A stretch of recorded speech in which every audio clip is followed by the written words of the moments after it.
মাটির নিচে জন্মানো এই পাহাড়ি সবজিটি ভীষণ সুস্বাদু। এর আসল নাম কচালু। এর উপরের কালচে ময়লা মতো খোসা ছাড়ালেই বেরিয়ে আসে হালকা গোলাপি সাদা সুগন্ধি এক নরম স্টার্চ।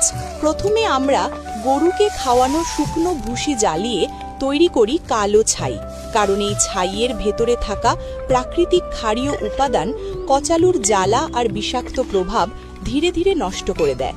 এই ছাই আমরা সরাসরি ব্যবহার করি না, আগে এতে জল মিশিয়ে নেওয়া হয়, তারপর ভালো করে ছেঁকে নেওয়া হয় যাতে ছাইয়ের গানা আলাদা হয়ে যায়। এরপর ছাড়ানো কচালুগুলো একটি খসখসে পাথরের ওপর ভালো করে ঘষে পাতলা করা হয়। এতে এর রেশা খুলে যায় এবং সবকিছু সমানভাবে প্রস্তুত হয়।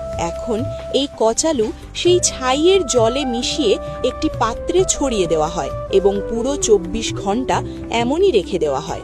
এই সময়ের মধ্যে কচালুর সব বিষাক্ততা বেরিয়ে যায় এবং এটি খাওয়ার জন্য নিরাপদ হয়ে ওঠে। পরের দিন দেখা যায় মিশ্রণটা ভালোভাবে জমে গেছে।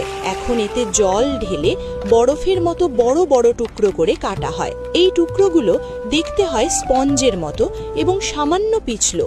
এগুলো এবার গরম জলে দিয়ে ভালো করে ফুটিয়ে নেওয়া হয় যাতে ভেতরে থাকা সামান্য ক্ষারীয় ভাবটুকুও পুরোপুরি চলে যায়। প্রায় 3 ঘন্টা পর তুলে পাতলা পাতলা টুকরো করে কেটে নেওয়া হয় এবং পুরো রাত ধরে জলে ভিজিয়ে রাখা হয় যাতে সব ক্ষার ভাব একেবারে চিরতরে দূর হয়ে যায়। পরদিন এগুলো জল থেকে তুলে স্টিম দেওয়া পাত্রে ধীরে ধীরে ভাপে গরম করা হয়। এতে কচালু হয় নরম, নিরাপদ এবং সম্পূর্ণ খাওয়ার উপযোগী। আধ ঘন্টা কম আঁচে গরম করা হয়। এবার আসে স্বাদের পালা। দেওয়া হয় 4টি জাদুকরি মশলা, মরিচ গুঁড়ো, সামান্য চিনি, নুন আর তিল। সবকিছু ভালো করে মেশানো হয়। তবে এখানে একটা কথা খুব গুরুত্বপূর্ণ, হাতে হাত মোজা পরা বাধ্যতামূলক, নইলে কচালুর তীব্রতা ত্বকে জ্বালা ধরাতে পারে। আর এই তো তৈরি হয়ে গেল আমাদের পাহাড়ের ছটপটে দেশি কুরকুরে কচালু স্ন্যাক্স।